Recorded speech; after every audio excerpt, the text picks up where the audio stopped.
Hi friends, నేను మీ భాస్కర్ మేకల. So మొత్తానికైతే డే 2 ఈవినింగ్ ఓటింగ్ ఎలా ఉంది ఏంటి అనేది అయితే క్లియర్ గా మాట్లాడతాను. ఇంకొకటి ఏంటి అని అంటే ఈసారి మామూలుగా లేదు. సో ఖచ్చితంగా కళ్యాణ్ ఫ్యాన్స్ ఎవరున్నారో, తనుజ ఫ్యాన్స్ ఎవరున్నారో, సో ఖచ్చితంగా ఈ వీడియో ఎండ్ వరకు చూడండి. అండ్ కళ్యాణ్ నిజంగా టాప్ లో ఉన్నాడో, తనుజకి దారుణమైన ఓటింగ్ పడిందా, ఇలాంటి క్వశ్చన్లు డౌట్లు రేస్ అవుతున్నాయిగా క్లియర్ కట్ గా మాట్లాడతాను. ఖచ్చితంగా వీడియోకి లైక్ వేసుకోండి. ఇంకా ఖచ్చితంగా వీడియోకి లైక్ వేసుకొని ఎండ్ వరకు చూడండి, మీకు క్లారిటీ వస్తుంది. అండ్ మామూలు విషయాలు కాదు, చాలా విషయాలు మాట్లాడుకుందాం. నిజంగా ఓటింగ్ ఆర్డర్ ఏ విధంగా ఉండబోతుంది అనే దాని మీద క్లారిటీ ఇస్తాను. సో ఈ మధ్యన కొత్తగా ఐపన్న బటన్ వచ్చింది కదా, దాని మీద కూడా క్లిక్ చేయండి. మధ్యలో ఎక్కడైనా నచ్చింది అనుకోండి వీడియోకి ఒక సబ్స్క్రైబ్ చేసుకోండి. ఇంకా లేట్ చేయను, వీడియోలోకి వెళ్ళిపోదాం. అండ్ ఇప్పుడు కూడా అసలు ఎండింగ్ వచ్చే టైం కూడా ఈ రోజు కూడా 2 ఏవీస్ ప్లే అవ్వబోతున్నాయి. ఇమాన్యుయల్ అండ్ డెమోన్ పవన్, వీళ్ళిద్దరు ఏవీలు ఈ రోజు టెలికాస్ట్ అవ్వబోతున్నాయి. ఇది రాసి పెట్టుకోండి, ఇది కరెక్ట్ గానే జరగబోతుంది. 2 ఏవీలు. కానీ వీళ్ళకి ఇంకా టాస్క్లు పెడుతున్నారేంటి స్వామి? అసలు వీకెండ్ అయితే ఫినాలి వీక్ అని అంటే ఎలా ఎంజాయ్ చేస్తూ ఉండాలి. తీరా చూస్తే వీళ్ళు ఎంజాయ్ చేసుడు కంటే ఈ టాస్కులు, ఈ గొడవలు, ఈ కొట్లాటలు అసలు మామూలుగా లేదు. ప్రాణం పెట్టి ఆడుతున్నారా బాబు అనిపిస్తుంది. కానీ అంత అవసరం లేదు ఫినాలి వీక్ లో కాబట్టి. మరి బిగ్ బాస్ ఏం ప్లాన్ చేద్దాం అనుకుంటున్నాడో, ఏ విషయాన్ని ఏ విధంగా తీసుకోవాలనుకుంటున్నాడో తెలియట్లేదు. కానీ గజిబిజి గందరగోళం అయితే సృష్టించబోతున్నాడు. అంటే ఏం పెద్దగా ఏం ఉండదు గజిబిజి. సో ఈ విన్నింగ్ మీద మాత్రం చాలా గజిబిజి గందరగోళం అయితే జరగబోతుంది. చాలా ఇష్యూస్ జరగబోతున్నాయి. ఇవన్నీ సపరేట్ గా ఒక వీడియో అనేది చేస్తాను.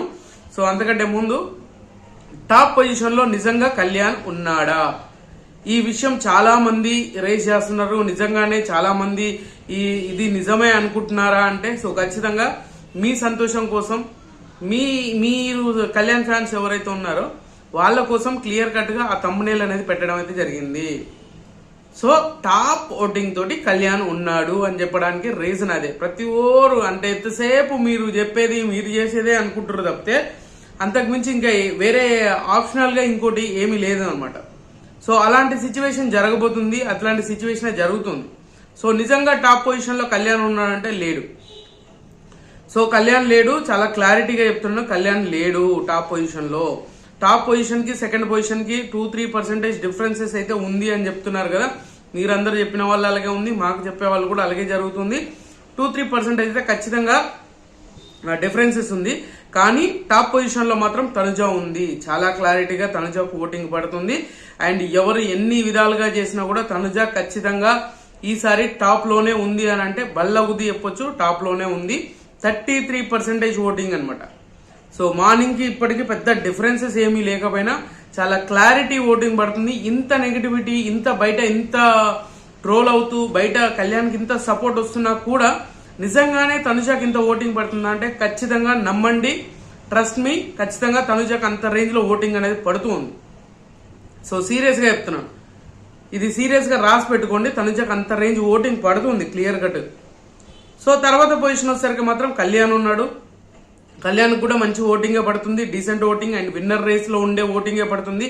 అయినా కూడా ఇంత చేసినా, ఇంత నెగిటివిటీ ఎదుటి కంటెస్టెంట్ మీద స్ప్రెడ్ చేసినా కూడా ఖచ్చితంగా తనుజకి అంత రేంజ్ లో వర్కౌట్ అయ్యే సిచ్యువేషన్ జరుగుతూ ఉంది, వర్కౌట్ అవుతుంది. సో కళ్యాణ్ కి పర్సెంటేజ్ వైజ్ చూసుకుంటే 29%. అండ్ ఇప్పుడు తనుజకి అండ్ కళ్యాణ్ కి 4% డిఫరెన్సెస్ అయితే వచ్చింది అనమాట. ఇంతకుముందు 2%, 3% ఉన్న డిఫరెన్స్ ఇప్పుడు మళ్ళీ ఈవినింగ్ వచ్చేసరికి మాత్రం 4% వచ్చింది. 33% తోటి తనుజ టాప్ లో ఉంటే సెకండ్ పొజిషన్ వచ్చేసరికి మాత్రం కళ్యాణ్ ఉన్నాడు. సో కళ్యాణ్ కూడా మంచి ఓటింగే పడుతుంది. ఆయన ఓటింగ్ అనేది కూడా చాలా గట్టిగానే పడుతుంది. ఏదో జుజుబి ఏదో మాట వరుసకి చెప్పే అంత ఓటింగ్ కాదు, గట్టి ఓటింగ్ పడుతుంది అనమాట. సో తర్వాత పొజిషన్ వచ్చేసరికి మాత్రం ఇమాన్యుయల్ ఉన్నాడు. ఇమాన్యుయల్ మార్నింగ్ కి ఇప్పటికీ ఓట్ బ్యాంక్ అనేది తగ్గింది. మనం ఎక్స్పెక్ట్ చేసిన దానికంటే ఎక్కువగా తగ్గిందనంటే ఖచ్చితంగా తగ్గిందని చెప్పుకోవచ్చు. ఎందుకంటే మార్నింగ్ 18% ఉన్న ఓటింగ్ ఇమాన్యుయల్ కి ఇప్పుడు వచ్చేసరికి 16%. ఇప్పుడు కూడా ఈ టాస్క్లలో లొల్లులు పెట్టుకుంటారు. ఈ టాస్క్ లో నువ్వు గెలిచావు, నేను గెలిచావు, అన్ఫేర్, ఫేర్ ఇప్పటికి కూడా కొట్టుకు చేస్తున్నారు. ఫినాలీలో కూడా కొట్టుకుంటే మీకు ఎప్పటికయ్యా బిగ్ బాస్ అర్థమయ్యేది? మాకెందుకయ్యా ఈ టార్చర్? ఆ రేంజ్ లో చూపిస్తున్నాను. 16% తోటి చాలా క్లారిటీ ఓటింగ్ అనేది పడుతుంది. అండ్ 16% తోటి 2% ఓటింగ్ తగ్గింది. సో తర్వాత పొజిషన్ వచ్చేసరికి డెమోన్ పవన్ ఉన్నాడు. డెమోన్ పవన్ కి టాస్కులు పెడితే అసలు మామూలు కాదు, ఈయనను కొట్టేవాడే లీడరా అన్న రేంజ్ లో ఓట్ బ్యాంక్ అనేది ఉండట్లేదు. కానీ ఈ టాస్క్లలో మాత్రం ఈయన పర్ఫార్మెన్స్ అంత ఇన్ని కొట్టేవాడే లీడర్ అన్నట్టుగా ఉంది అనమాట. సో డెమోన్ పవన్ కి స్టేబుల్ ఓటింగ్ పడుతున్నా కూడా అంత ఊహించినంత అయితే ఖచ్చితంగా ఓటింగ్ పడట్లేదు. మార్నింగ్ 11% ఉండే, ఇప్పుడు చూసుకుంటే 12% ఓటింగ్ ఉంది. చాలా క్లారిటీ ఓటింగ్ పడుతున్నా కూడా చాలా మంది చెప్తున్నట్టుగా so demon Pawan 3rd place లో ఉన్నాడు, 4th ప్లేస్ లో ఇమాన్యుయల్ ఉన్నాడు అని చెప్తున్నారు. ఇది కూడా రాంగే. 3rd పొజిషన్ లో ఇమాన్యుయలే ఉన్నాడు, 4th పొజిషన్ లో డెమోన్ పవన్ ఉన్నాడు. వీళ్ళిద్దరికి 4 to 5% డిఫరెన్స్ క్లియర్ గానే ఉంది. ఇది రాసి పెట్టుకోండి, క్లియర్ గానే ఉంది ఇద్దరి మధ్యలో డిఫరెన్సెస్ కూడా.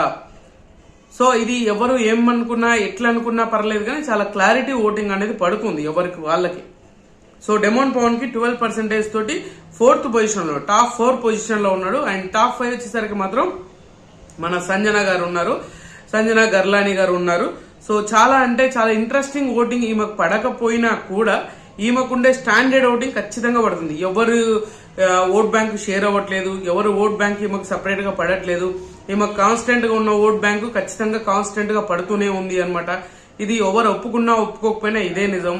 అండ్ సంజన గారు ఈ వీక్ అంతా చాలా బాగా అనిపిస్తున్నారు. నేను ఎపిసోడ్ లో కానీ ఈ రోజు ప్రోమోలో చూసినప్పుడు కానీ చాలా ఇంట్రెస్టింగ్ గా అనిపిస్తుంది. సో అరే లైవ్ లో చాలా మంది లైవ్ అని చెప్తారు, లైవ్ లో ఏం ఉండట్లేదు. అది క్లియర్ గా అర్థం చేసుకోవాల్సిన విషయం అనమాట. సో ఈడ తీరా చూస్తే 10% ఓటింగ్ తోటి టాప్ 5 లో ఉంది. ఇది కంప్లీట్ గా ఓటింగ్ ఆర్డర్ అనుకోండి, ఇంకా విన్నింగ్ రేస్ అనుకుంటారా ఏదనుకుంటారా అది మీ ఇష్టం. సో ఇప్పటికీ కూడా చెప్తున్నాను, టాప్ పొజిషన్ వచ్చేసరికి మాత్రం తనుజ ఉంది, 2nd position Kalyan, 3rd position Emmanuel, 4th position వచ్చేసరికి డెమోన్, 5th పొజిషన్ వచ్చేసరికి సంజన గారు ఉన్నారు. సో ఇది క్లియర్ కట్ ఓటింగ్ అనమాట. ఇంకా మిస్డ్ కాల్ డేటా అంటున్నారు. మిస్డ్ కాల్ డేటా అనేది ఎటైనా మారొచ్చు అని అంటే ఎటైనా మారొచ్చు, కానీ అంత హ్యూజ్ డిఫరెన్సెస్ అయ్యి అంత ఓట్ బ్యాంక్ అయితే లేదు ఎవరికి కూడా. గుర్తుపెట్టుకోండి, మిస్డ్ కాల్ డేటాలో కూడా హ్యూజ్ డిఫరెన్సెస్ అయితే ఏమీ లేవు అని అంటే ఆల్మోస్ట్ ఈ దీనికి స్టిక్ అయి ఉండొచ్చేమో అనే ఫీలింగ్ అయితే చెప్పారు మనకు వచ్చిన దాని ప్రకారంగా అయితే. సో అది కన్ఫామా కాదా అనేది మీకు ఇంకొక రోజు అంటే రేపు గడిస్తే గానీ ఒక క్లారిటీ వస్తుంది. అది క్లియర్ గా రేపు ఒక్క రోజు గడిస్తే ఎల్లుండికి ఒక క్లారిటీ వస్తుంది, అది మాత్రం క్లియర్ చేయగలను. సో మొత్తానికి ఇది అన్నమాట. సో మీకు నచ్చిన కంటెస్టెంట్ కి ఖచ్చితంగా ఓట్లు వేసుకోండి, ఎవరు గివ్ అప్ చేయకండి. అండ్ మిస్డ్ కాల్ కూడా ఖచ్చితంగా రోజుకి ఒక సిమ్ నుంచి ఒకటే ఇవ్వాలి. నేను 10 మిస్డ్ కాల్ ఇచ్చినా 10 కౌంట్ అయితే, నేను 1000 మిస్డ్ కాల్స్ ఇచ్చినా 1000 కౌంట్ అయితే కాదు, ఒక ఫోన్ నెంబర్ నుంచి ఒకటే మిస్డ్ కాల్ కౌంట్ అవుతుంది. ఇది కూడా రాసి పెట్టుకోండి. హాట్స్టార్ లో కూడా ఒక్క లాగిన్ నుంచి ఒకటే ఓటు ఉంటుంది కాబట్టి సో అది మీరు ఖచ్చితంగా కన్సిడర్ చేసుకోవాలి. నేను 1000 వేసినా 2000 ఓట్స్ వేసినా అని చాలా మంది చెప్తున్నారు, అది వర్కౌట్ అవ్వదు. సో అదొకటి చెప్పగలను అనమాట. సో ఖచ్చితంగా ఈ వీడియో అయితే ఇంతే. ఈ వీడియో మీకు నచ్చిందా కూడా నచ్చితే లైక్ చేయండి, షేర్ చేయండి, కామెంట్ చేయండి, సబ్స్క్రైబ్ చేయాలని మర్చిపోదు. And good luck.